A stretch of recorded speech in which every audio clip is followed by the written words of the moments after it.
Okay, so picture this.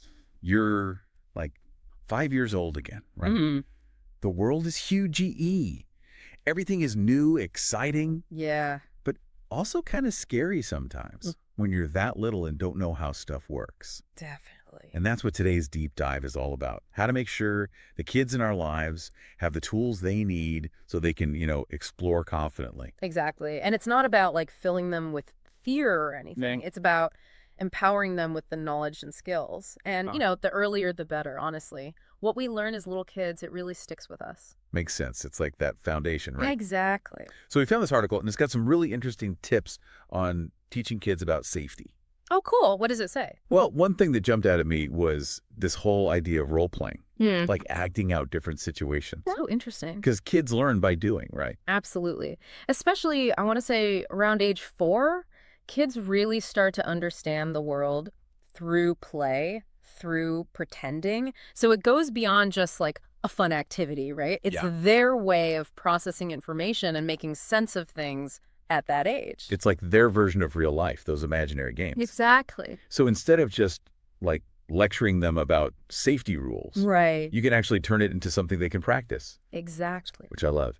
And speaking of which, the article also talks about, teaching them to recognize danger. But like, how do you actually do that in a way that makes sense for a kid? Yeah. I think the key there is bridging that gap between, knowing the rule and actually understanding how to apply it. So, for example, instead of just saying, like, don't talk to strangers, which, let's be real, can be a bit abstract. Who's a stranger? What's that even mean? Yeah, exactly. So you role play, you can act out scenarios, show them what an unsafe stranger might look or sound like, Oh, I like that. and most importantly, how they should react. Right. Not just freezing up, but what to do up. And honestly, the same goes for street safety, right? Like, yeah, everyone learns look both ways before you cross, Right. but actually practicing it with your child, like in a safe environment, obviously, that Right. brings that lesson to life. Is that practice? So it's not just in their head. It's like Exactly. muscle memory almost. Yeah. Right. Exactly. Exactly. It's about them feeling confident enough to use that knowledge right there in the moment. Not just, oh, yeah, I remember mom said that, but really reacting. And knowing what to do. Yeah.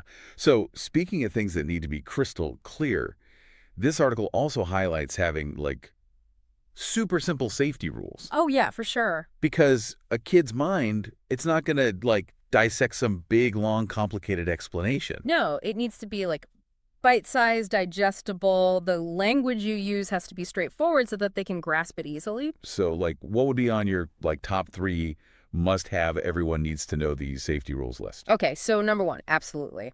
No going anywhere with someone you don't know. And I actually recommend, instead of even saying stranger danger, because again, Too vague. it can be really confusing for a child. Yeah, yeah. So instead, really focus on those trusted adults. Who are the people that you can go to for help? Right. If you're ever lost, who can you find? Number 2, of course, always ask a grown-up before crossing the street. Right. Simple, clear, to the point. And then the key with any rule, right, is Say it again. repetition. Repeat, repeat. Repeat those rules. Work them into conversations. Make them a part of your everyday routine. And honestly, that repetition, it helps build those habits. It's like that saying, practice makes. Perfect. Well, maybe not perfect, Close enough. but you get the idea. The more they hear it, the more it becomes ingrained. It becomes second nature. Exactly. Okay. Okay, so another big one from the article is making sure kids know their emergency contact info. Yeah. And this one, like, really hit me, honestly. Oh, yeah. It's one of those things you hope you never have to use. But if you need it, man, it's a lifesaver, literally. It's like that safety net, right? And for a kid, it's not even just practical. I remember being little and getting separated from my parents once, just briefly, in a store. And man, even though it turned out fine, that feeling, if I'd known, like, this is what I say, this is the number, just that feeling of having some control, some way to... Totally. That feeling of security is huge, E. Huge. Because when a child knows that, if something happens, they have a way to reach you. That's powerful. Okay, so how do we make them actually memorize it? Because, like, phone numbers, not exactly the most exciting thing. Okay, so here's the trick. Make it fun. Turn it into a song, a rhyme. Ooh, I like that.